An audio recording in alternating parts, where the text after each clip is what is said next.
네, 사도행전 강의 86탄 제목은 조카의 말 23장 12절부터 35절까지인데요. 본문이 길어서 12절부터 16절까지만 같이 합독하도록 하겠습니다. 사도행전 23장 12절에서 16절까지 같이 읽도록 하겠습니다. 시작. 날이 새매 유대인들이 당을 지어 맹세하되 바울을 죽이기 전에는 먹지도 아니하고 마시지도 아니하겠다 하고 이같이 동맹한 자가 40여 명이더라. 대제사장들과 장로들에게 가서 말하되 우리가 바울을 죽이기 전에는 아무것도 먹지 않기로 굳게 맹세하였으니 이제 너희는 그의 사실을 더 자세히 물어보려는 척하면서 공회와 함께 천부장에게 청하여 바울을 너희에게로 데리고 내려오게 하라. 우리는 그가 가까이 오기 전에 죽이기로 준비해야 하노라 하더니 바울의 생질이 그들이 매복하여 있다 함을 듣고 와서 영내에 들어가 바울에게 알린지라. 아멘. 십자가는 천지를 창조하신 그 예수님께서 저주의 바다에 성도인 신부 교회들과 함께 십자가에 죽는 사건입니다. 이게 바로 십자가죠. 저주의 바다에 예수께서 죽는 사건. 근데 혼자 죽으시는 게 아니라 교회를 끌어안고 죽으시는 사건. 그래서 예수님과 교회는요, 철저히 죽는 겁니다. 예수님 안 죽었나요? 안 죽었다고 생각하면 그게 영지주의예요. 예수님 죽으셨어요. 죽으셨고 교회도 십자가에서 죽었습니다. 그래서 지난주에 말씀에서 탕자가 죄인의 모습으로 등장하잖아요. 우리가 그 탕자의 비유를 읽어보면 탕자는 죄인의 모습으로 등장해요. 아버지를 거역한 그 죄인의 모습으로. 그러면 이런 생각을 할 수 있겠죠. 그럼 예수님이 죄인인가? 이런 질문을 우리가 할 수가 있을 겁니다. 예수님은 당연히 죄인이 아니죠. 죄인이 아니신 그분이 십자가에 달려 죽으셨다라는 거예요. 그러니까 죄인이 아니지만 우리 교회와 연합하여 죄인의 모습으로 죽는 것이죠. 그래서 흠도 없고 티도 없는 그 예수 그리스도께서 세례를 받으세요. 세례 받을 필요 없거든요. 예수님은 죄가 없으신 분이기 때문에. 그래서 제사를 드릴 때도 흠 없고 티 없는 양을 잡아다가 제사를 드리잖아요. 그러니까 세례는 죄인들만 받는 거예요. 죄인들. 예수님은 받을 필요가 없어요. 죄 없으신 예수님이 세례를 받았다라는 것은 바로 우리 인간, 교회를 대신했다. 또 함께 죽으셨다. 이 이야기를 하고 있는 것이죠. 예수님은 죄가 없지만 인간 손에 안수하여서, 그것도 인간 손에 안수하여서 그 죄를 전가받아 십자가에 죽으시는 거죠. 그래서 탕자는 돼지 쥐염 열매도 못 얻어 먹어야 하는 그런 신분이 사실은 아니에요. 탕자의 신분은 그런 데서 그런 대접을 받을 만한 사람이 아닙니다. 결국 탕자는 친구들에게 배신을 당한 거예요. 많이 퍼주고 많이 먹여주고 했던 그 친구들에게 배신을 당한 거죠. 그러니까 탕자가 돼지 찌는 일을 하다가 갑자기 집 생각을 합니다. 집 생각을 해요. 그 말씀이 이제 누가복음 15장 17절인데 이에 스스로 돌이켜 이르되 내 아버지에게는 양식이 풍족한 품꾼이 얼마나 많은가. 나는 여기서 줄여 죽는구나. 이 말을 탕자가 하는 거예요. 탕자가. 그러니까 뭐예요? 신분이 사실은 이런 데서 죽을 만한 신분이 아닌데 내가 죽는구나 라고 얘기하는 거죠. 마치 예수님께서 십자가에 달려서 아버지여 어찌하여 나를 버리셨나이까 하는 고백과 일맥상통하더라는 거예요. 그리고 이 17절에 나온 이 단어 중에 스스로 돌이켜라는 말이 있어요. 스스로 돌이켜. 이런 스스로 돌이킬 수 있는 인간이 이 세상에 존재할까요? 존재하지 않습니다. 그거는 종교에서 말하고 윤리나 도덕에서 얘기하는 거지 우리 기독교에서는 스스로 뭔가를 돌이켜서 하나님께로 돌아갈 수 있는 존재는 없어요. 단 한 명도 없습니다. 스스로 뭔가를 알고 그거를 습득할 수 있는 존재는 예수님밖에는 사실 없는 거죠. 그래서 앞에 두 비유, 제가 지난주에 설명드렸었던 앞에 두 비유의 결론이기 때문에 스스로 돌이키는 사건이 들어가 있는 거예요. 그런데 어린 양은 스스로 돌이킨 적도 없고요. 잃어버린 드라크마가 스스로 회개한 적도 없더라는 거죠. 스스로 무언가를 할 수 있는 분은 바로 에고 에이미, 스스로 계신 그 하나님밖에 없다라는 거죠. 그러니까 마가복음 5장 30절을 보면 예수께서 그 능력이 자기에게서 나간 줄을 스스로 아시고, 이런 대목이 있어요. 어떤 여자가 손을 딱 그러니까 예수님의 옷자락에 손을 댔더니 예수님이 아신 거죠. 내 능력이 나갔다라는 걸 스스로 아는 거예요. 그래서 스스로 죄사함의 능력 있음, 죄사함의 능력이 있음, 요것을 예수님이 말씀하고 계신 거죠. 나는 죄사함의 능력이 있다. 이 말씀을 스스로라는 단어를 통해서 말씀하고 계신 거죠. 그러니까 예수님밖엔 스스로 뭔가를 터득하고 이룰 수 있는 존재는 없어요. 그래서 불교에서는 너희가 스스로 막 참선하고 뭔가 고행하고 뭔가를 해서 스스로 부처가 되어라 이렇게 가르치잖아요. 근데 기독교는 그렇게 할 수 있는 인간은 아무도 없다. 오직 예수님만 가능하다. 그렇게 가르친다는 거예요. 그래서 여러분 회개도요 스스로 못합니다. 스스로 못해요. 성령님이 임해야 회개를 할 수 있는 거예요. 그러면 이교도들이 하는 회개들은 뭐냐? 그거는 회개가 아닌 거죠, 사실은. 그건 윤리도덕적인 이런 뉘우침을 하는 거지, 진정한 회개를 하는 건 성령이 임하셔야 가능하다는 겁니다. 그래서 예수님이 저와 여러분 때문에 죄인들이나 받는 세례를 받으신 거예요. 그러니까 세례는 회개해야 주잖아요. 회개 안 하면 세례 안 줍니다. 세례 문답 받아보셨어요? 뭐 요새도 그런지 모르겠는데 주초를 금할 것을 맹세하십니까? 뭐 이런 거 물어보고 하잖아요. 그러니까 이것도 일종의 무슨 회개 같은 거죠. 그래서 그거에 답을 해야 돼요. 세례 문답할 때 여러분이 답을 안 하면 세례 안 줘요. 믿으시겠습니까? 아멘을 하든가 뭐 주초를 끊으시겠습니까? 아멘을 해야 주지. 그런데 예수님은 죄가 없기 때문에 세례를 받을 필요가 없으심에도 불구하고 세례를 받으시더라는 거죠. 그러니까 사람의 죄를 뒤집어 썼다는 얘기예요. 사람의 죄를. 사실 탕자도 이 친구들의 배신 때문에 사실 뒤집어 쓴 거나 마찬가지죠. 바로 이게 십자가의 연합, 죄인들과의 연합을 이야기하는 겁니다. 그래서 제가 전에도 가끔 말씀드렸지만 하나님은 죄를 지어도 죄가 아니라고 말씀드렸죠. 하나님은 죄를 지어도 하나님이 십계명을 다 어겼어. 살인하지 말라 그랬는데 막 살인하셨어. 하나님이. 그래도 하나님은 죄가 적용이 될 수가 없으신 분인 거예요. 만유의 주인이기 때문에 하나님 자체가 그냥 선입니다. 그래서 예수님도 하나님이기 때문에 죄인들과 연합하여 생명 주심으로 같이 연합을 해버리면 죄인이 어떻게 되는 거예요? 더 이상 죄가 안 되는 거예요. 그래서 이 죄가 그냥 도말돼 버리는 겁니다. 없어져 버리는 거예요. 그런 개념이 바로 구원이라는 개념이에요.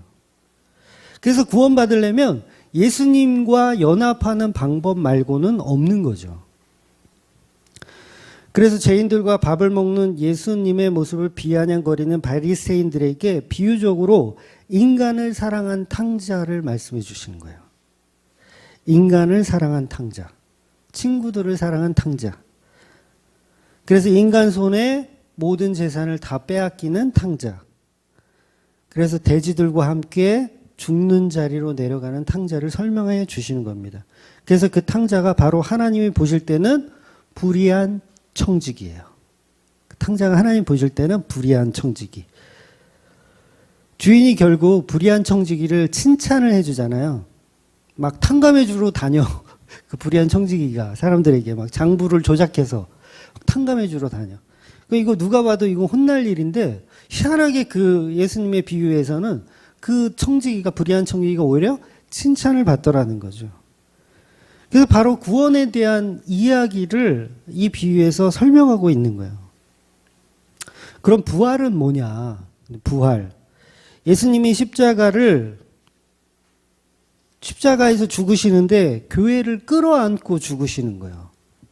그 저주의 바다 가운데 완전히 빠져 죽었는데 하나님이 딱 보실 때 그 저주에 빠져 죽은 그 예수라는 손잡이가 보이는 거죠. 그래서 하나님이 그 손잡이를 딱 잡아 끌어올리니까 여기 이제 쭉 달려 올라오는 자들이 있는데 그 자들이 바로 성도라는 거죠. 그래서 교회가 예수님의 십자가의 은혜로 끌려 올려진 것, 그걸 부활이라고 얘기하는 거예요. 그래서 그 손잡이를 성경이 뭐 어린 양이라고 얘기도 하고 가죽옷이라고 비유하기도 하고 교회의 머리, 뭐 모퉁이 돌, 양의 문, 뭐 좁은 문, 포도나무 여러 가지 비유들로 그 손잡이를 설명하고 있는 거예요. 오직 그 손잡이 되신 예수만 설명하는 책이 바로 성경이라는 것이죠. 그것을 진리라고 하는 것입니다. 그 진리를 알고 예수님의 살과 피를 오늘도 나누는 것, 그게 교회들이 할 일이에요. 교회들이 할 일. 근데 자꾸 정부에서 밥을 먹지 못하게 해서 굉장히 기분이 안 좋은데, 물론 이것도 상징적인 거니까 꼭 밥을 먹어야 예수님의 살과 피를 나눈 건 아니에요. 오해는 마시고. 그러니까 이 교회를 세상이 무슨 수로 막을 수 있습니까?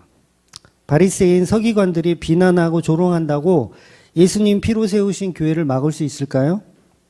절대 막을 수가 없죠. 코로나19가 아무리 와도 교회를 막을 수가 없습니다. 바리새인과 이 사두개인들, 이제 23장에 등장하는 이 인물들은 유대 사회에서는 엘리트 집단이라고 할 수 있어요. 요즘으로 치면은 국회의원들이라고 생각하시면 아주 빠르게 이해하실 겁니다. 사두개인들은 국회의원 중에서도 약간 보수적인 성향을 강하게 갖고 있는 유대인들이죠. 그래서 얘네들이라고 할게요. 얘네들은 모세오경은 믿어요. 모세오경은 믿는데 다른 말씀들은 정경으로 인정하지 않습니다. 그래서 부활이나 뭐 천사, 마귀 같은 영적인 존재들도 믿지 않아요. 그런 것들은 이제 철학에서 헬라 문화권에서 들어온 이교도적인 종교라고 생각하기 때문에 배척해 버립니다. 그래서 오직 모세오경만 디립다 파는 애들이 사두개인들이에요. 그러니까 굉장히 보수적인 애들이죠. 그래서 오로지 이 땅에서 그냥 잘 먹고 잘 살면 땡이다. 모세오경에 보면 하나님 복 주시는 거 많잖아요. 너 부자 되고 너 뭐 병 안 걸리고 잘 먹고 잘 사는 이런 거. 그러니까 거기에만 약간 집중해 있는 기복주의적인 사고가 좀 많은 그런 사람들이 이제 사두개인들인 거죠. 극보수 집단의 사람들인 거예요. 그리고 바리새인들은 우리가 잘 아는 대로 율법을 잘 지키려고 노력하는 경건주의자들입니다. 그 사두개인과 달리 얘네들은 이제 학문을 잘 받아들여요. 여러 가지 학문을.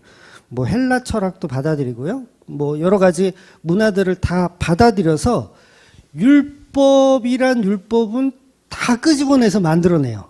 그러니까 율법에 없는 율법도 만들어내서 이쪽 나라에 뭐 좋은 어떤 율법 지킴의 제도가 있다. 그럼 그걸 또 받아들여서 어떻게 해서든지 더 경건하게 더 율법을 다 지킬 수 없을까라고 이렇게 받아들이는 스타일. 약간 요즘으로 치면 진보적 성향이 강한 그런 국회의원들이라고 할 수가 있습니다. 그래서 그때나 지금이나 교회 안에서는 이런 두 분류가 존재를 해요. 지금도 교회 안에서도 역시 이런 존재들이 있죠. 그러면서 자기들은 하나님 잘 믿는다고 이렇게 착각하면서 사는 겁니다. 그래서 이들은 계속해서 자기들이 원하는 스타일의 교리를 만들어내서 교회를 잡고 운영하려고 하죠. 그래서 지금도 교회에서 보면 한쪽에서는 어떤 주일 성수나 11조 같은 것을 율법적인 사상으로 추구하는 그런 모습들이 있잖아요. 바리새인적인 그런 모습이 있고, 또 다른 한쪽에서는 육에 속한 모든 것은 뭐 더럽다, 염세주의적인 것이다 라는 시각으로 보는 영지주의적인 사상이 교회 안에 있어요. 그러니까 지금 교회들을 보면 율법주의와 영지주의로 그냥 다 채워져 있다고 보셔도 과언이 아닙니다. 서로 싸우죠. 서로 자기들이 옳다. 근데 둘 다 틀렸어요. 저와 여러분은 어느 쪽이세요? 율법주의 쪽입니까? 아니, 우리 주맘교회는 대부분 율법주의적인 분들은 별로 없는데 영지주의적인 분들이 오히려 있죠. 근데 중요한 건 둘 다 틀린 거예요. 둘 다 틀린 거. 그래서 성령 받은 성도들은 바른 복음을 받아들여야 하는데 그 기준이 바로 십자가라는 거예요. 그 기준이. 그래서 십자가를 보는 안목, 그 안목에 대해서 지난주에 우리가 한번 보았고요. 어느 시대든 이렇게 좌로나 우로나 치우쳐요. 좌로나 우로나. 성경이 많이 나오죠. 좌로나 우로나 치우치지 말라. 이 말씀이 여러 군데 등장하는 이유가 그것입니다. 인간들은 자꾸 어떤 율법주의적인 거, 영지주의적인 거, 그런 사고들을 자꾸 만들어서 그쪽으로 가려고 하는 거예요. 결국 인간은 말씀을 받으면 그 말씀을 자기에게 유리한 쪽으로 생각하고 이용해 먹는 거죠. 그러니까 지식으로 해석하든 실천으로 해석하든 다 마찬가지예요. 그래서 모세도 그렇고 여호수아도 그렇고 하나님 처음 만났을 때 하나님이 하시는 말씀이 뭐냐면 네 신을 벗어라. 이런 말씀 하시는 거예요. 이게 무슨 뜻이냐면 인간이 추구하는 행위 다 버리라는 얘기예요. 율법의 행위를 추구해도 그거 버려야 되고, 지식의 행위, 지식도 행위예요. 지식의 행위로 추구하는 것도 마찬가지라는 거죠. 다 버리라는 거예요. 그러니까 광야에서 신발은요, 생명과도 같습니다. 생명이에요. 광야 생활 안 해보셨죠? 네, 생명이에요. 여름에 이제 그 동해 쪽에 이제 바닷가를 갔었는데, 모래사장이 얼마나 뜨거운지 맨발로 걸어 다닐 수가 없어요. 한여름이니까. 그러면 그 이스라엘은 어떻겠어요? 그건 불가능하죠. 맨발로 다닌다는 거. 그래서 이스라엘 백성들은요, 해달의 가죽으로 신발을 만들어 신었거든요. 해달의 가죽으로. 그래서 이 해달의 가죽은 이스라엘 백성들에겐 필수 품목 중에 하나였어요. 그래서 세번역 성경에 보면 이 해달의 가죽을 이제 고래 가죽이라고 번역을 해놨더라고요. 그래서 무엇이 맞은지는 정확히 제가 모르겠는데 아무튼 방수력이 굉장히 뛰어난 가죽인 거예요. 그냥 동물 가죽은 방수가 잘 안 되는데 해달의 가죽이나 고래 가죽은 방수가 뛰어납니다. 그래서 요걸로 신발을 만들어 신으면 어떻겠어요? 엄청 좋겠죠. 그래서 모세에게 그 신발을 벗겨버리는 거예요. 하나님이 모세에게 신발을 벗겨버리는 거예요. 이건 단순히 여기는 거룩한 땅이니 신발 때 타니까 더러우니까 벗으라는 얘기가 아니라 너의 주권을 뺏겠다라는 거예요. 너의 주권을 뺏겠다. 광야에서 신발 없으면 뭐예요? 한 발자국도 못 갑니다. 그래서 이스라엘 백성들이 광야 생활하면서 성막 만들 때 그 성막에 들어가는 재료 중에 하나가 바로 해달의 가죽이에요. 이 성막 겉을 해달의 가죽으로 다 포장을 합니다. 그래서 방수 처리가 되는 거예요. 그럼 생각해 보세요. 이 해달의 가죽, 이게 내가 갖고 있어. 내가 이거 가나안 땅까지 가기 위해서는 신발을 만들어 신어야 되죠. 그래서 요거를 출애굽하면서 좀 이렇게 챙겨서 왔단 말이에요. 그러면 이거를 하나님께서 야 내놔 성막 만들게. 여러분 드릴 수 있을까요? 이거 없으면 지금 맨발로 다녀야 돼요. 네? 또 고민인가? 그러니까 무슨 말이냐면 네 신을 벗으라 그 얘기를 하고 계신 거죠. 성막을 만들면서도 그 이야기를 하신 거예요. 그러니까 모세에게 네 신을 벗어라 했던 그 말을 모든 이스라엘 백성에게 이야기하고 있더라는 거죠. 그렇게 해서 성막이 만들어지는 거예요. 그랬는데 어떤 일이 벌어져요? 40년 광야 생활 동안 신발이 닳지 않았더라. 그 말씀이 성경에 기록되어 있는 겁니다. 저 같으면 데모했을 거예요. 아니 해달 가죽으로 꼭 그렇게 해야 되겠어요, 하나님? 다른 가죽은 안 돼요? 이렇게 좀 했을 텐데. 그래서 이 말씀은 성막을 통해서 우리의 모든 그 기준을 바꾸라는 의미죠. 근데 전부 이런 말씀 가지고 헌금 많이 하라는 대로 이렇게 써먹는데 그런 얘기를 하는 게 아닙니다. 신발이 없으면 꼼짝도 못하는 그 상황으로 만들어 놓겠다라는 거예요. 인간의 방식이 아닌 철저하게 하나님의 방식으로만 끌어가시겠다라는 메시지인 거죠. 이 말이 곧 신발을 벗는 것이고 이것이 좌로나 우로나 치우치지 않는 방식입니다. 그래서 오직 하나님에게만 복종하는 것, 죽이든 살리든 하나님 책임지십시오. 바로 이건 거예요. 그런데 사두개인과 이 바리새인들은 여전히 자기들이 가지고 있는 교리를 가지고 왜곡된 믿음을 사유화해서 자기들이 믿음을 가졌다라고 사유화해서 그것을 신앙이라고 착각하고 있더라는 거죠. 진짜 복음은 자기의 자아를 버리는 것입니다. 자아를 버리는 거예요. 무엇을 성취해 나가는 게 아니에요.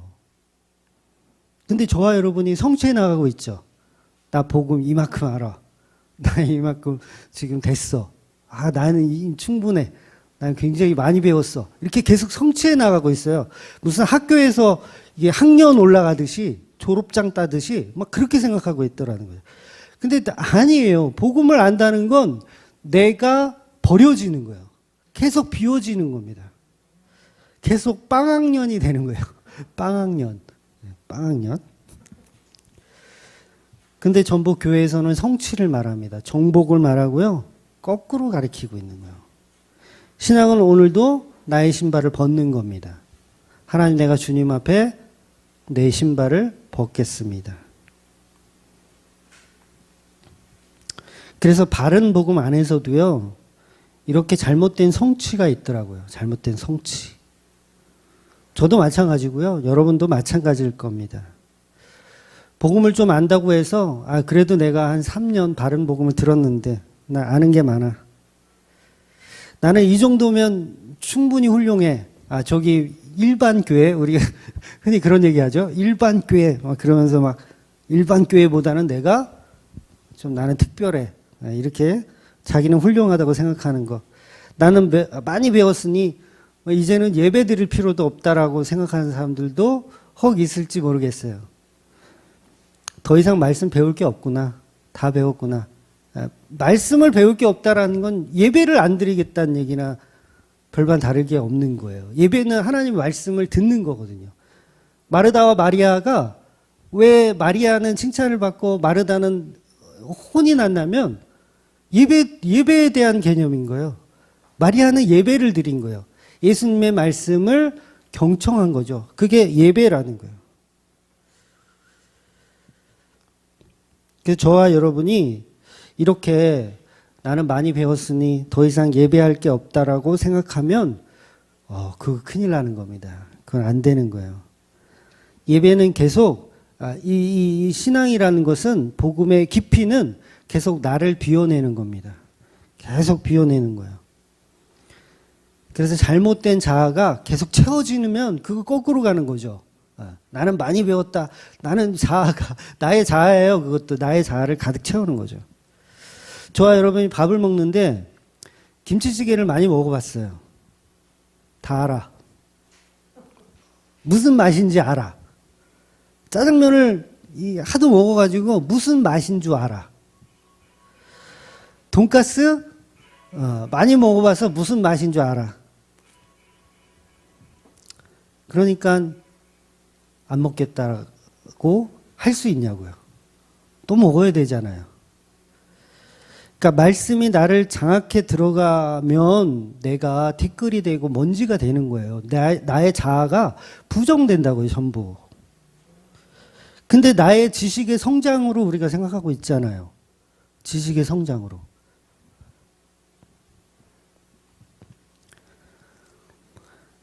이게 바로 바리새인들이고 사두개인들이라는 거예요. 그래서 서로 자기 교리가 맞다고 싸우고 지식을 경쟁하는 거죠. 십자가는 처음부터 안중에도 없어요. 사실. 그래서 사도 바울처럼 복음을 바르게 많이 알면 알수록 어떤 고백을 하게 되냐면 내가 배운 이것들은 결국 배설물이구나 라고 고백하게 되는 거예요. 근데 저와 여러분은 나는 많이 알아 막 이렇게 돼 있잖아요. 그래서 이 사두개인과 바리새인들은 복음에서 멀어져 있는 둘 다 똑같이 인간의 지성이나 행동을 강조하는 행위주의자일 뿐입니다. 복음과 비복음의 차이는요, 아주 간단해요. 행위이냐, 은혜이냐 이 차이예요. 행위냐, 은혜냐. 그런데 사두개인들, 바리새인들은 둘 다 행위를 강조해요. 율법주의와 영지주의도 서로 행위를 강조합니다. 예. 영지주의는 아니라고 생각하시는 분들 계신데 아니요, 영지주의도 행위를 강조하는 거예요. 결국 바리새인들이 추구하는 것도 행위고 사두개인이 추구하는 것도 행위입니다.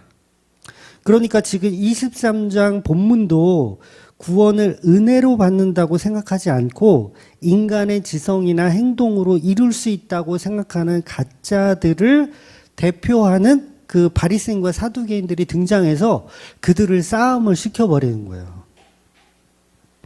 그래서 지금 성경이 너희들이 하는 행위는 틀린 것이고 은혜가 진짜다라는 그 얘기를 보여주고 싶은 겁니다.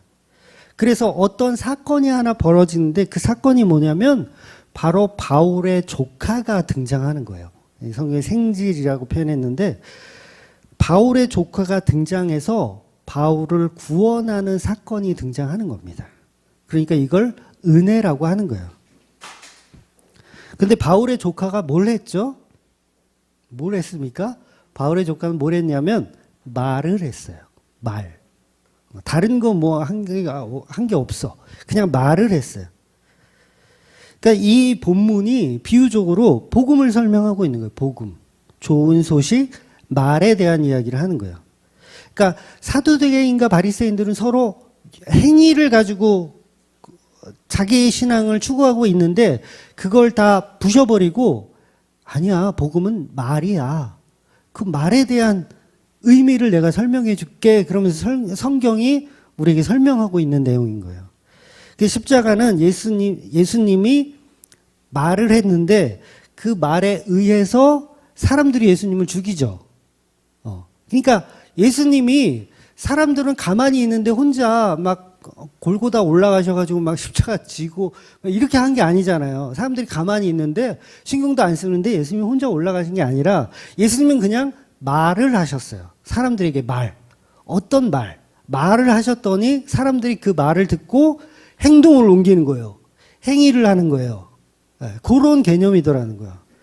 그래서 저와 여러분이 어떤 행위를 추구하고자 노력하고 있다라면 예수님을 십자가에 못 박는 사람들과 별반 다르지 않은 거예요. 오늘 설교 조금 어렵지만 조금만 더 들어보세요. 그러니까 예수님이 혼자 십자가의 골고다에 올라가신 게 아니라 사람들의 행동에 의해서 올라갔다라는 거죠. 그래서 모든 역사는 하나님의 말로 시작합니다. 천지창조도 하나님의 말로 시작했고 그 말이 육신되어 오신 분도 예수님이죠. 그러니까 예수님은 말씀 그 자체예요. 그래서 바울의 조카가 말로 바울을 구하는 내용을 오늘 본문에서 이야기하는 겁니다. 그래서 저와 여러분에게 그 말에 대한 구원의 개념을 설명하고 싶어 하는 게 오늘 본문이에요. 그래서 이 말을 들은 자들은 다 사는 거예요. 이 말을 들은 자. 그러니까 바울이 일단은 살죠. 바울이 일단 살아요. 이 말을 못 들었으면 죽었겠죠. 매복하고 있는데 지금 매복하고 있다가 등장해서 죽이는 거예요. 바울이 살고요. 그 다음에 백부장이 살아요. 그 천부장도 삽니다. 여러분, 바울이 매복한 사람들에게 죽임을 당했다. 천부장이, 백부장이 멀쩡할까요? 큰일 나는 거예요. 그거 사형당합니다. 예, 그런 일이 벌어지면. 그러니까 바울이 로마 시민권을 갖고 있는 자이기 때문도 하고 또 재판도 하지 않고 막 이런 죄값이 있기 때문에 천부장, 백부장은 제명에 못 살아요. 바울이 죽으면. 그런데 조카의 이 말에 의해서 이 사람들이 다 살아나더라는 거죠. 그래서 구원은 나의 노력으로 이루어지는 게 아니라 그냥 소식이에요. 소식. 복된 소식. 그런데 이 복음을 사유화해서 나는 안전하다라고 생각하는 자체가 어리석은 것이라는 거죠. 조카가 매복하고 있다는 사실을 알려줬어요. 그런데 그거를 사유화해서 그냥 가만히 있으면 어떻게 해요? 다 죽는 거예요. 제가 지금 행위를 얘기하는 게 아니에요. 잘 이해하고 들으세요.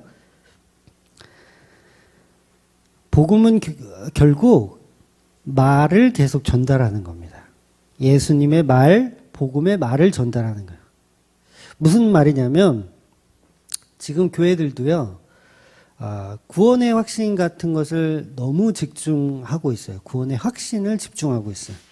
그러니까 마치 내가 내 지식으로 구원을 성취한 것으로 착각하게 만드는 것. 이게 지성적인 구원이라고 할 수 있거든요. 물론 구원의 확신 자체가 나쁜 건 아니에요. 여러분이 갖고 있는 구원의 확신을 다 버릴 필요는 없습니다. 그냥 넣어두세요. 그냥 깊이 넣어두세요. 사실 우리나라의 그 대부흥 운동이 막 일어나고 부흥 운동이 막 일어날 때 왜 빌리 그레함 목사님 아세요? 빌리 그레함 목사님 한국에 오셔서 막 이렇게 부흥 운동을 많이 하셨던 이 목사님인데 그 목사님이 구원의 확신에 대해서 좀 깊이 이야기했었어요. 구원의 확신을 가져야 신앙이다, 바른 신앙이다 이런 식으로. 그런데요, 그 빌리 그레함 목사님 오시기 전이나 중세 시대 때도 마찬가지고요. 구원의 확신을 갖고 있는 것 자체를 교만하게 생각했습니다. 왜냐하면 네가 죽어서 천국 가는 걸 예수님이 정해야지 왜 니들이 그걸 정해? 라고 했기 때문에 오히려 구원의 확신을 갖고 있는 것은 교만하게 생각했었어요. 근데 지금 한국 교회는 안 그렇죠. 구원의 확신 없으면 저 믿음도 없는 인간, 저거 새신자 교육 다시 처음부터 해야 된다 막 이런 식으로 하는데 그렇지가 않아요. 그래서 목사 한 사람의 어떤 그 영향력이 너무 커버리면 이게 굉장히 위험한 거예요. 목사 한 사람이 요새는 이제 유튜브가 유행하니까 목사 한 사람이 유튜브에서 막 예를 들어서 구독자가 막 100만 명이다. 그러면 그 영향력이 얼마나 파급적이겠어요. 그거 저주거든요. 그 자체가 저주예요.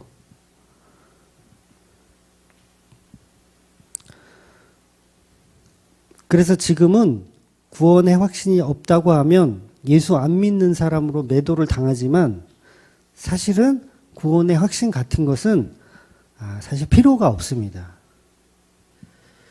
물론 초신자 때는 조금 필요할진 모르겠지만 구원은 예수님이 결정하는 것이지 우리가 우리의 지식으로 우리의 지혜로 결정하는 게 아니에요. 내 결정이 아님을 반드시 우리가 자각해야 됩니다. 우리는 다만 예수 그리스도의 십자가 보혈을 믿고 따를 뿐이죠. 구원의 결정은 여전히 예수님께 돌려드리는 게 맞습니다. 그래서 구원의 방법이 없어요. 구원의 방법 없습니다. 구원의 방법이 인간에게 아예 없다라는 전제를 깔고 있는 게 성경이에요. 그래서 구원을 방법론화하죠. 신학에서도 조직신학 안에서도 구원론이라는 게 있어요. 구원론. 구원을 어떤 식으로 받는지 그걸 학설적으로 풀어놓은 게 구원론이에요. 그러니까 이 말 자체가 굉장히 저는 기분 나쁜데 구원을 어떻게 우리가 풀어서 그거를 해석해놔요. 말이 그렇다는 거지 구원의 주권은 예수님께 있는 거예요. 그래서 제가 전적 타락 이 말을 괜히 하는 게 아니라 인간에겐 구원의 방법이 없다예요. 성경이 말하고 싶은 건 그겁니다. 그래서 구원의 방법이 없기 때문에 은혜가 되는 거죠. 구원의 방법이 있으면 그게 은혜입니까? 은혜 아니잖아요. 구원론을 열심히 공부해가지고 뭔가 그 구원론에서 말하는 방식대로 예수를 믿으면 되잖아요. 근데 아니에요. 구원은 은혜이기 때문에 방법 자체가 없어요. 내가 나쁜 병에 걸렸어요. 예를 들어서 암에 걸렸는데 의사가 저한테 와서 3개월밖에 못 사시겠습니다. 그러시는 거예요. 그럼 제가 그 의사를 붙들고 무슨 방법이 없겠습니까? 제가 돈을 한 10억, 100억이 있는데 그걸 다 들여서라도 무슨 방법이 없겠습니까? 제가 더 살 수 있는 방법이 없겠습니까? 그때 의사가 그러는 거야. 방법이 없습니다. 죄송합니다.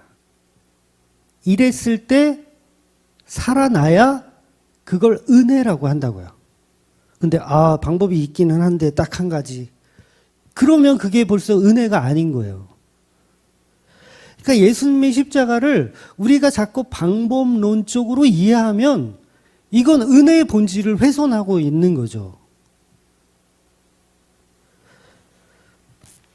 그래서 은혜라는 걸 빛나게 하기 위해서도 구원의 방법은 없어야 되는 거예요. 그래서 어떤 사람들 그러잖아요. 자기 구원받아가지고 이제 휴거를 기다리는 사람들 꽤 많더라고요. 휴거, 들림받는 그런 거, 휴거를 기다리는. 은혜보다 구원론을 더 믿고 있는 거예요. 그런 사람들은. 이게 방법론에 집중한 부작용이에요.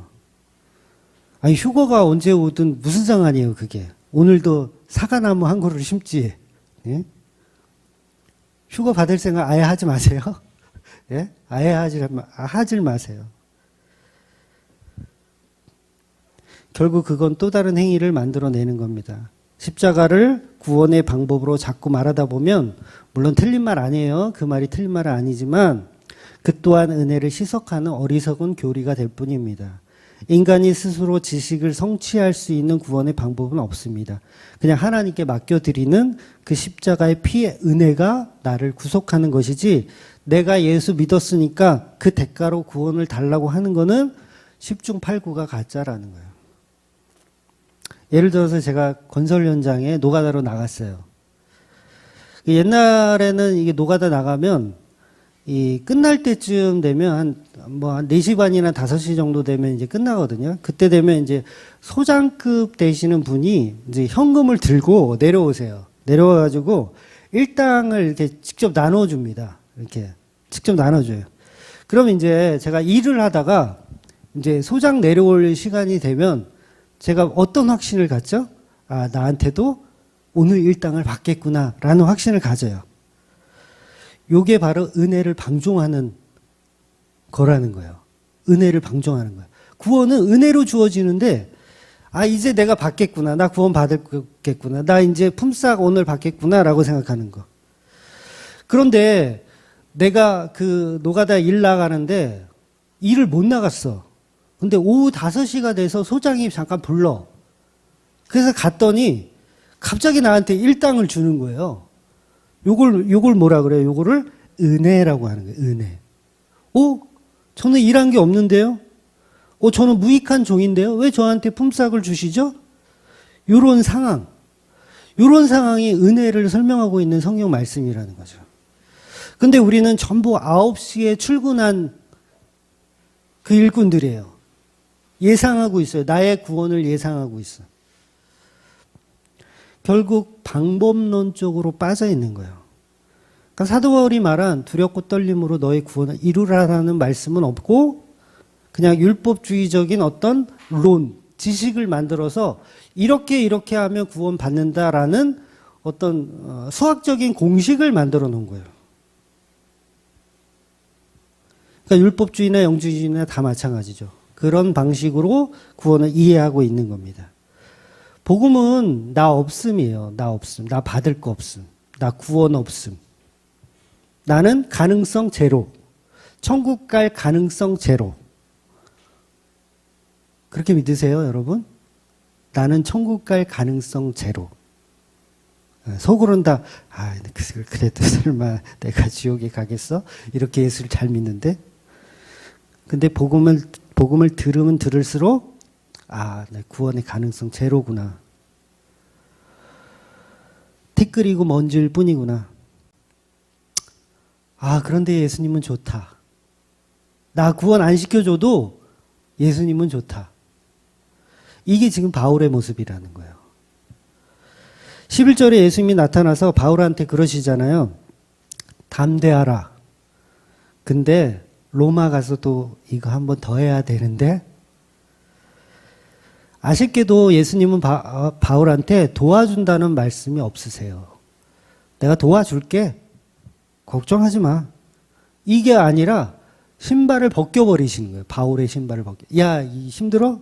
야, 견뎌. 담대해. 이거 지금 끝난 게 아니라 한 번 더 해야 돼. 로마 가서도. 더 빡셀 건데. 요게 예수님 스타일이라는 거예요. 고생했다고 위로하고 어이구 힘들었지. 내가 도와줄게. 약 발라. 이런 게 없어요. 11절 한번 같이 읽어볼게요. 그날 밤에 주께서 바울 곁에 서서 이르시되 담대하라. 내가 예루살렘에서 나의 일을 증언한 것 같이 로마에서도 증언하여야 하리라 하시니라. 그러니까 걱정하지 마라. 너 죽지 않게 내가 지켜줄게. 내가 너를 슈퍼맨으로 만들어줄게. 이런 방법이 없다라는 거죠. 그냥 무심하시게 너의 신을 벗어라. 이 얘기를 하고 계신 거예요. 예수님이 만약에 이런 식으로 지금 한국교회에 오셔서 목회를 하고 계신다면 이런 설교를 막 한다. 담대하라. 너희들의 핍박이 끊이지 않을 것이다. 나중에 로마 가서 또 해야 될 것이다. 이런 식으로 예수님이 설교를 하시면 밥도 못 얻어 먹습니다. 네. 교인들 다 떠나요. 네. 이런 식으로 말씀하시면 교인들 다 떠나요. 제가 시즌 1 때 경험을 해봐서 아는데요. 뭐 지인, 가족 다 필요 없어요. 다 떠나요. 다 떠납니다. 거짓골을 면할 수가 없어요. 그러니까 위로해주고 진짜 힘드시죠? 이렇게 위로해주고 하나님이 채워주실 겁니다. 걱정하지 마세요. 하나님은 자기 백성을 굶주리게 안 하십니다. 채워주실 거예요. 뭐 시험 봐서 떨어져서 걱정하지 마세요. 다음 시험에는 하나님 꼭 붙여주실 겁니다. 이래야 되는데 이래야지 교인들이 안 떠나는데 떨어졌습니까? 다음에 또 떨어질 겁니다. 이 얘기 하는 거잖아요. 예수님이 지금 너 힘들어? 로마 가서 또 해야 되는데 쌀 떨어졌어? 어떡하지? 다음 주에도 또 떨어질 건데 이 얘기를 지금 예수님이 바울한테 하고 있다고요. 그러니까 이렇게 설교하면 거짓거리를 면할 수가 없어요. 신발을 계속 벗기시죠. 신발을 벗어. 이곳은 거룩한 땅이야. 벗어. 그런데 본문에서 바울은 이 말씀을 듣고도 예수님이 좋은 거예요. 이 모습이 바로 성도의 모습이라는 거죠. 그래서 예수님은 우리에게 어떤 방법을 말씀해 주시는 것이 아닙니다. 방법 없어요. 신앙생활 잘하는 방법 없어요. 저한테 그런 거 많이 물어보시잖아요. 어떻게 해야 크리스찬다운 삶을 살 수 있습니까? 없어요, 그런 거. 적용 같은 거 이제 많이 해달라 그러는데 없어요. 그냥 막 사세요, 그냥. 그러니까 이 세상을 살아가는 처세술이나 방법론을 배우러 오셨다면 그건 종교에서 배우러 가셔야 돼요. 종교에서 배우셔야지 기독교에서는 그런 거 가르쳐 주지 않습니다. 구원은 인간의 성취로 이루는 것이 아니기 때문에 방법이 없어요. 그래서 구원의 확신을 심어주려고 노력할 필요도 없습니다. 그저 예수님께서 십자가의 죽으심으로 성도의 모든 죄를 대속하셨고 구원하셨다라는 선포적인 말씀으로 복음을 듣는 것이지 그 복음을 내가 사유화해서 내가 가져서 내 구원의 가치로 예수를 이용하는 그런 부작용이 있어서는 안 된다는 거죠. 내가 열심히 일했으니 당연히 건설 현장에서 내가 품삯을 예상하는 것, 그건 은혜가 아니라 자기 노력의 대가를 받는 거예요. 그런데 우리 성도들이 그런 방식으로 예수를 믿고 있더라는 거죠. 그러니까 내가 예수님의 십자가를 믿었으니 당연히 나를 구원해 줄 거라고 믿는 거. 이게 바리새인적인 시각이라는 거예요. 늘 우리는 무익한 종임을 이야기하는 게 바른 성도인 거죠. 그래서 예수님이 우리에게 무익한 종이라고 했으면 우리는 무익한 종인 거예요. 어디다 대고 상급 타령을 하고 있어요. 무익한 종인데.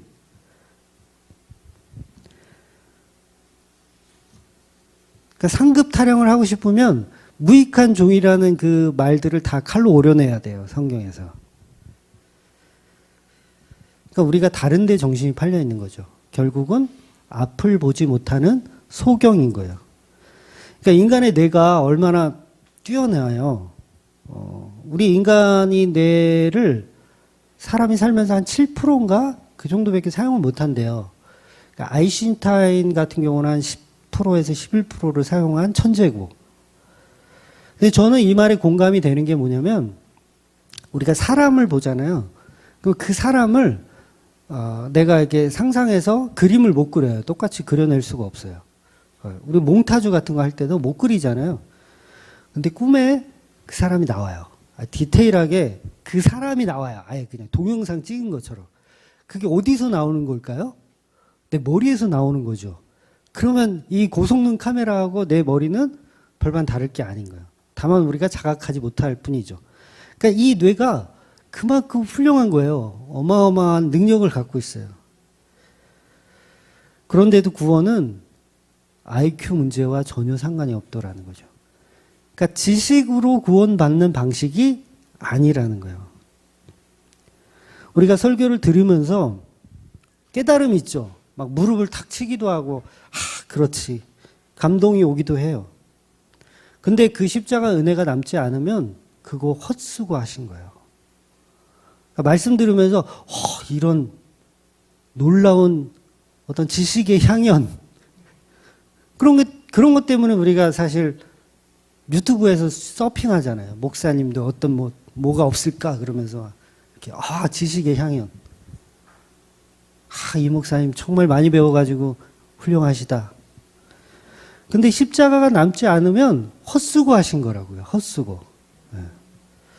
그거는 예수님이 나의 이름을 불러주시는 그 자체가 몸둘 바를 모르는 은혜이어야 하는 거예요. 그냥 나의 뜻이 아니고 오직 예수님의 뜻으로 나의 이름을 불러주는 것, 그게 바로 구원이죠. 그래서 구원은 인간이 찾아가는 방식이 아니고 예수님이 우리를 찾아오는 방식을 구원이라고 설명하는 겁니다. 그래서 우리가 가져야 할 소망은 내가 만들어 놓은 천국이 아니고, 내가 만들어 놓은 천국은요 100% 황금송아지 만들어요. 그렇다면 우리가 가져야 할 소망은 십자가에 죽으신 그 예수를 소망하는 겁니다. 예수님이 곧 저와 여러분의 천국이어야 하는 거죠. 그래서 제가 부활을 소망하지 말라는 얘기를 지난주에 드렸었는데, 이제 악마의 편집은 하지 마시고 진짜 부활의 소망을 믿지 말란 말이 아니라 구원의 주체는 인간이 아니라는 말씀을 드리려고 그런 역설적인 이야기를 한 거예요. 예수만이 나의 소망이라는 거죠. 예수님이 나의 소망. 예수님이 나의 부활. 나의 천국. 그러니까 십자가에 죽으면 부활은 그냥 따라오는 거잖아요. 우리가 예상할 필요도 없어요. 부활을 왜 예상하고 있어요? 그러니까 지난주 본문 말씀 중에서 이런 말씀이 있었어요. 6절에 보면 소망 곧 부활로 말미암아 내가 신문을 받노라. 소망 곧 부활로 말미암아. 그래서 우리가 부활을 소망하십시오. 이런 얘기 자주 하잖아요. 부활을 소망하십시오. 근데 이 말의 대목이 뭐냐면 사두개인과 바리새인들에게 싸움시키기 위해서 이 말을 했다라는 걸 우리가 기억할 필요가 있어요. 지금 본문은 소망을 부활로 연결해서 바울은 소경들인 바리새인과 사두개인들을 싸우게 만들기 위해서, 그러니까 부활을 소망하라는 이 바울의 말은 성도들에게 한 말이 아니에요. 이해가 되시죠? 성도들에게 한 말 아니라고요.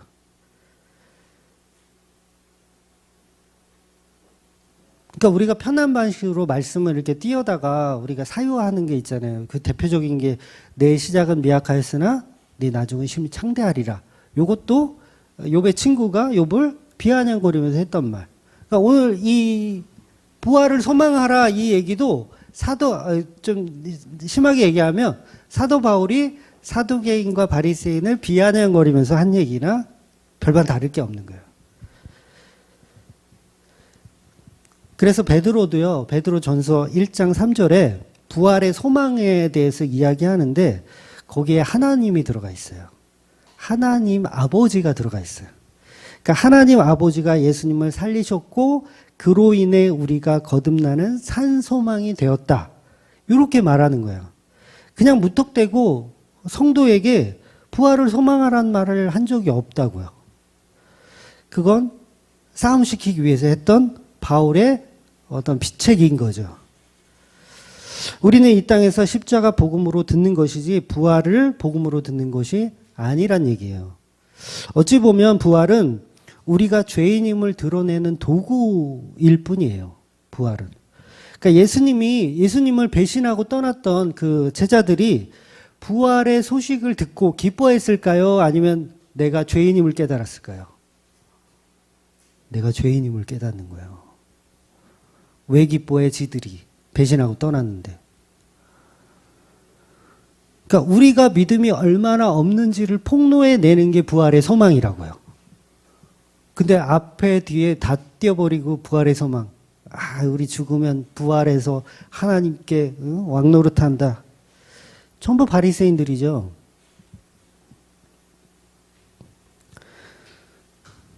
그래서 부활은 상급으로 주어지는 개념이 아닌 거예요. 그래서 부활을 보이신 이유도 결국 십자가를 알라고 부활을 보여주신 거예요. 제자들에게. 그런데 바리새인들은 부활 자체를 상급으로 여기는 거죠. 그래서 사두개인들을 막 공격하죠. 부활도 안 믿는 저 가짜들 그러면서 바리새인들이 자기들은 부활의 소망이 있거든요. 부활의 소망이 있는 게 이게 틀렸다는 얘기예요. 지금 잘 이해하고 되세요? 부활의 소망이 갖고 있는 애들이 바리새인들이라고요. 그게 틀렸다고요. 그걸 가지고 사두개인들을 공격해요. 그래서 자기들은 의롭다라고 생각하는 거예요. 그러니까 우리가 구원의 확신을 가지고 초신자를 막 공격해요.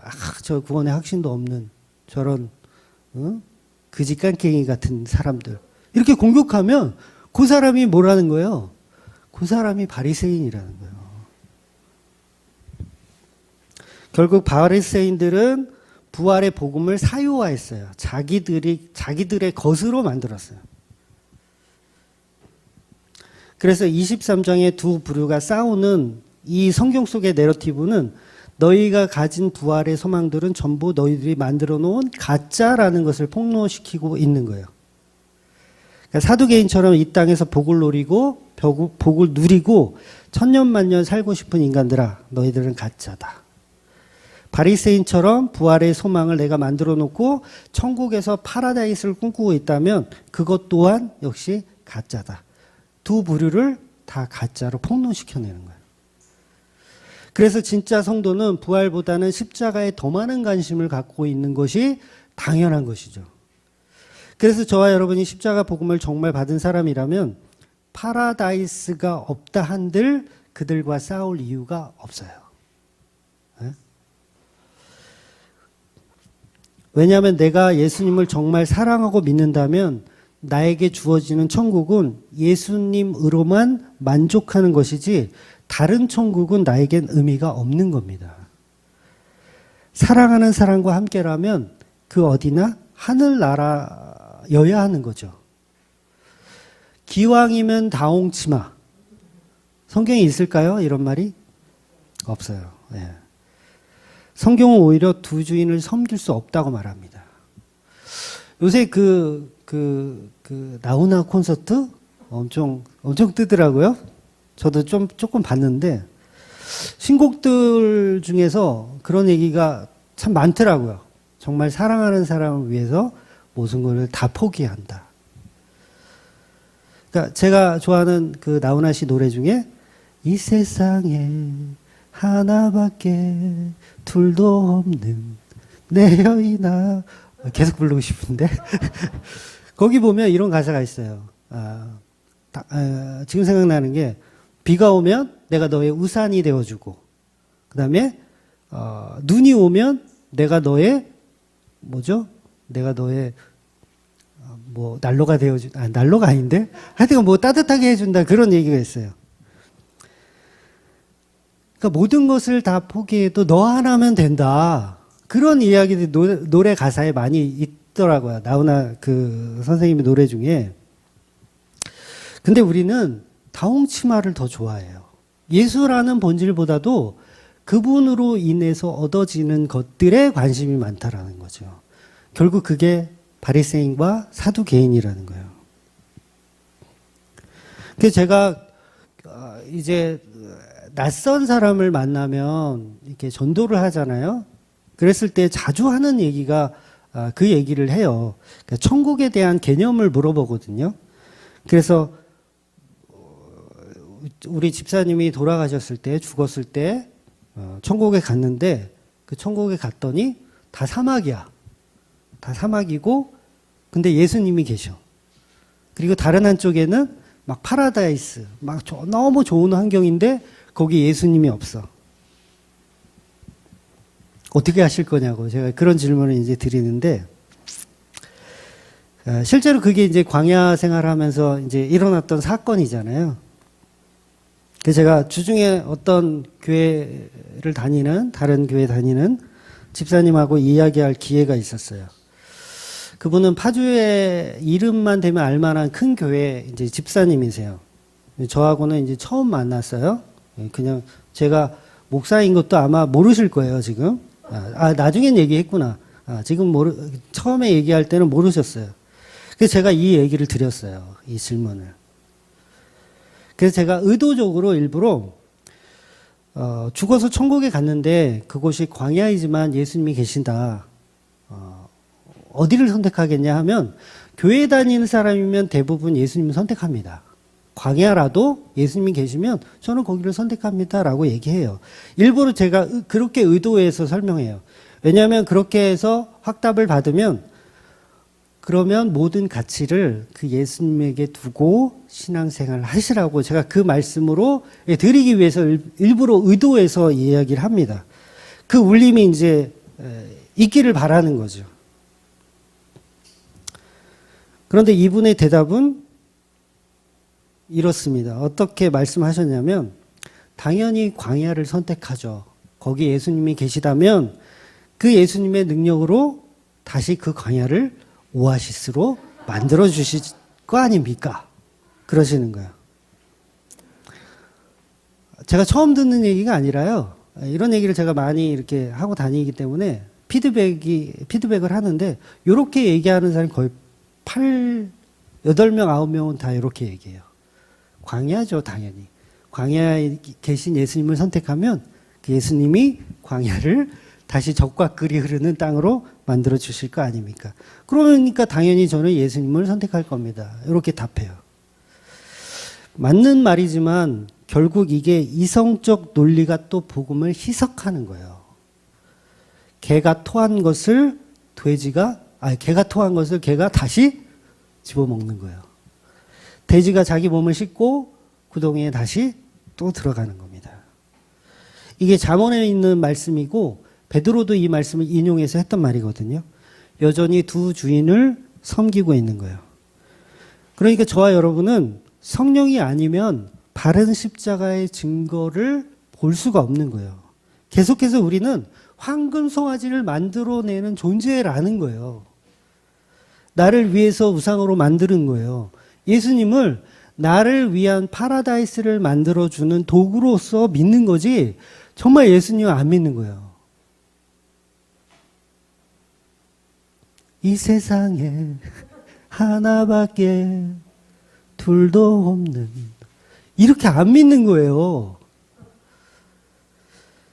비가 오는 편집 많이 해야 되겠다 오늘. 여전히 예수를 통해서 얻어지는 나의 파라다이스를 보고 싶은 겁니다. 성도는요, 부활의 소망 같은 것이 나에게 주어지지 않는다고 해도 그곳에 예수님만 있다면 나는 별로 중요하지 않아야 되는 거예요. 이것이 복음입니다. 부활의 목적이 뭐예요, 여러분? 부활의 목적. 부활의 목적은 예수님 만나기 위해서요. 그 이상도 이하도 되어서는 안 돼요. 내가 부활 왜 하나? 예수님 만나려고요. 진수성찬의 그 파라다이스를 얻기 위해서 부활합니까, 여러분? 부활의 이유는 예수님 만나려고 부활을 하는 거예요. 예수님이 왜 부활하셨는 줄 아세요? 부활해서 제자들 만나고 싶었어요. 예수님은 부활을 하신 다음에, 와, 나는 이제 하나님 우편에 편히 이제 왕노릇해야지. 이게 아니라 제자들 만나고 싶은 거예요. 내가 사랑하는 교회 만나고 싶으신 거예요. 그래서 제자들 빨리 만나고 싶어서 부활하셔가지고 제자들만 만나고 다니셨잖아요. 저 같으면 제가 예수님이라면 부활하자마자 일단 빌라도부터 찾아가서 일단 죽방을 한 대 날리고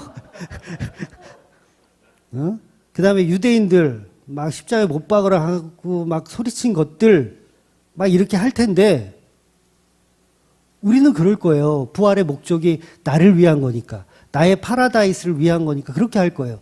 근데 예수님은 안 그랬다는 거죠. 부활을 하고 나서도 교회를 찾아가시더라는 거예요. 내가 사랑하는 교회. 그렇다면 우리 성도들도 부활의 목적이 무엇이어야 하냐면 예수님 만나는 거. 예수님 만나는 거. 근데 전부 부활의 목적이 황금송아지 만드는 거야, 전부. 여러분, 악인이나 의인이나 죽어도 끝나는 게 아니잖아요. 다시 살아나요. 어떤 사람은 천국으로 살아나고 어떤 사람은 지옥으로 살아나죠. 그런데 예수님을 통해서 얻어지는 그 부활의 그 영광을 자기가 사유화하려고 하면 그곳이 지옥이죠. 그래서 저와 여러분은 십자가와 상관없는 부활은 기대하지 마세요. 부활해도 거기에 어린 양 예수가 있습니다. 부활해도 그 예수 만나는 거예요.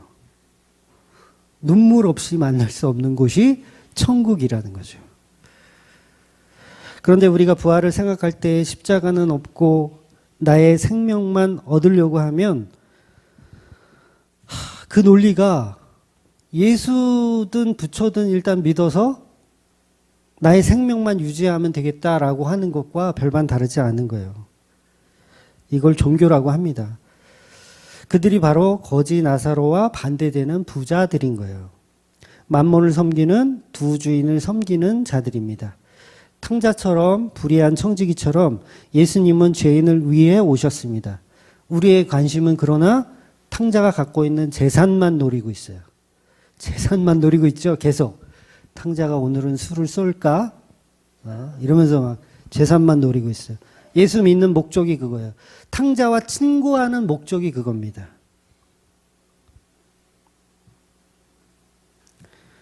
불의한 청지기가 나한테 와서 나의 이 빛을 좀 탕감해 주진 않을까?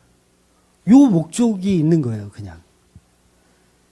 그러니까 이런 식으로 우리가 부활을 이용해 먹고 있는 거죠. 전제를 제가 바꿔볼게요. 이 질문의 전제를 한번 바꿔볼게요. 광야에 갔는데 예수님이 있어요. 그런데 영원히 광야예요. 다른 한쪽은 파라다이스예요. 예수님이 없어요. 영원히 파라다이스예요. 어디 선택하실래요? 영원히예요? 잘 생각하고 대답하세요. 영원히 광야를 살아야 되는 거예요. 뭐 예수님이 다시 광야를 다시 파라다이스를 바꿔줘. 요거 개수작 하지 말고 예수님이 계셔요. 그런데 영원히 광야를 살아야 돼. 라고 했을 때 스스로 한번 고민해 보세요. 복잡해지죠? 야, 이거 무지 복잡한데? 우리 목사님 또 허를 찌르시네. 창세기 6장 3절 볼게요. 창세기 6장 3절. 여호와께서 이르시되 나의 영이 영원히 사람과 함께하지 아니하리니 이는 그들이 육심됨이라. 그러나 그들의 날은 120년이 되리라 하시니라. 이미 창세기 때 하나님은 영원히 우리와 함께하지 않는다는 말씀을 이미 하셨어요. 놀라운 말이에요. 영원히 나는 너희들을 버린다. 함께 안 한다. 천국은 영원히 광야예요. 파라다이스 꿈꾸셨죠? 네. 영원히 광야예요. 그럼에도 그곳을 선택하는 자들이 성도라는 거예요.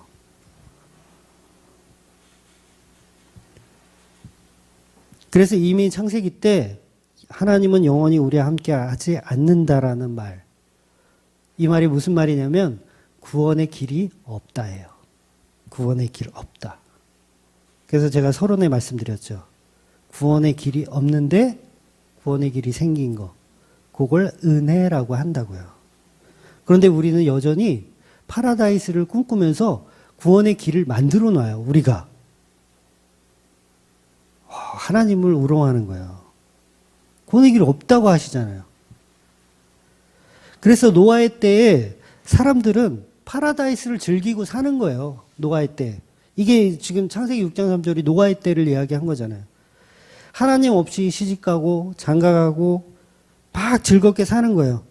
수천 년이 지난 지금도 어때요? 시집가고 장가가고 파라다이스를 살고 있어요. 이게 바로 예수님이 없는 파라다이스 지옥이에요. 영원한 지옥. 그래서 우리가 하나님과 함께 있을 방법이 없어요. 하나님과 함께 있을 수 있는 방법이 없어요. 그래서 우리는 방법이 없기 때문에 그거라도 얻고 싶은 거, 파라다이스라도. 그러니까 저와 여러분은 구원의 방법이 없음을 자각하셔야 돼요. 그래야 예수님의 십자가가 은혜가 되는 거예요. 근데 너무 지식으로 많이 알아서 예수님 믿으면 적과 꿀이 흐르는 땅을 나에게 주시고 네, 머리가 너무 커버렸어요. 복음이 아니라 지식으로 머리가 커버렸어요. 모든 것이 광야라도 그 예수만 나의 영원한 존재임을 아는 자들이 예수 안에 사는 겁니다. 그러니까 악인들도 믿는 그런 류의 파라다이스를 성도가 동일하게 꿈꾼다면 과연 진정한 성령 받은 성도가 맞냐는 거죠. 예수님만 사랑하는 자들이 아닌 거죠. 결국 두 주인을 섬기는 자예요. 지난주에 말씀드린 은혜 받은 돼지 기억나세요? 은혜 받은 돼지. 돼지 입장에서 한번 생각해 보자고요. 물론 실제로 성경에 나오진 않아요. 제가 상상한 거지만 돼지가 생각할 때 지금 여기 돼지 우리에 있으면 그래도 쥐염 열매라도 얻어먹잖아요.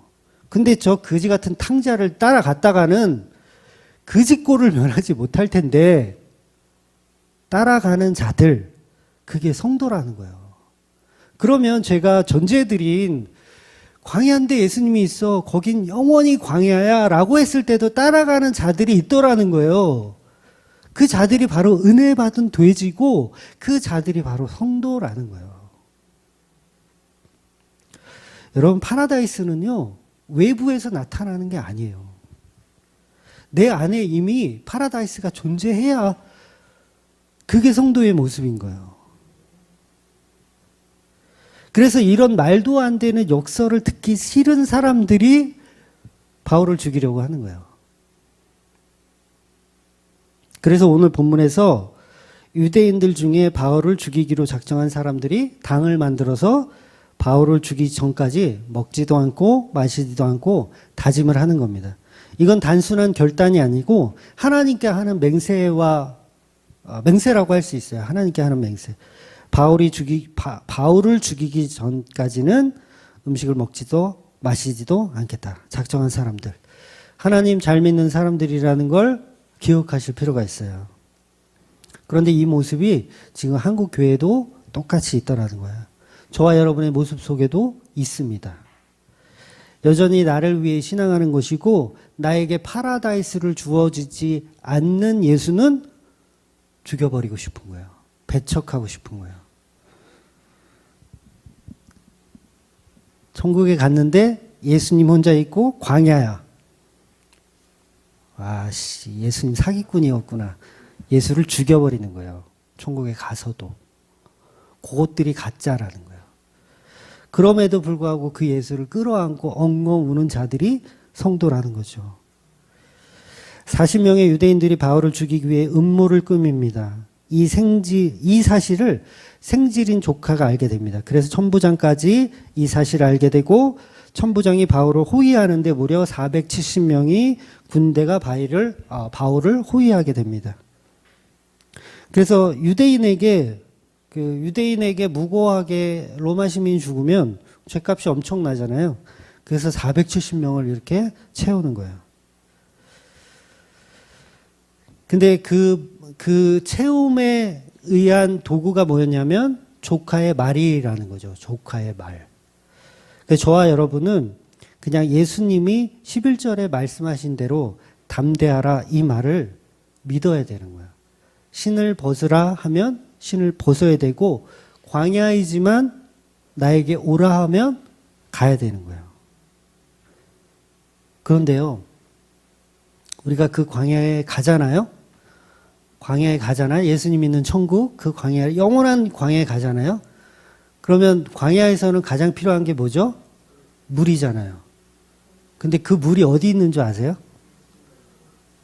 아니에요. 네, 이제 성경에 나오는 이야기를 제가 말씀드린 거예요. 생수의 강이 흐르는데 그 생수의 강이 어디에서 흐르냐면 내 배에서 흐르는 거예요. 내 배에서 생수의 강이 흐르는 거예요.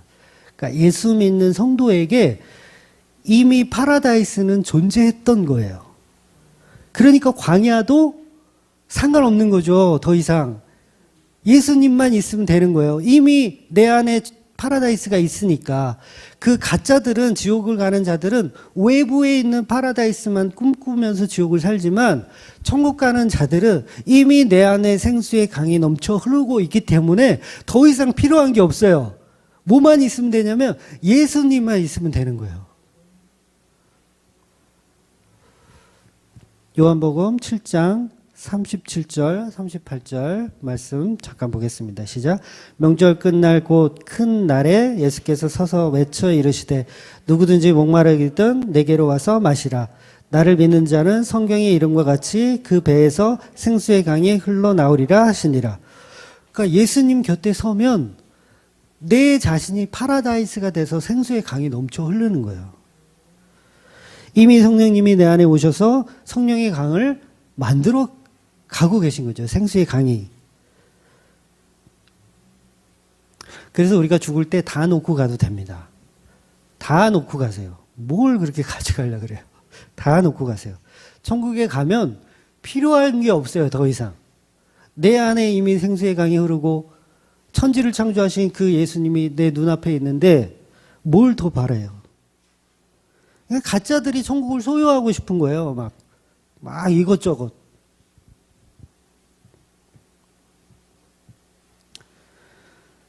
진정한 무소유인 십자가를 아셔야 됩니다.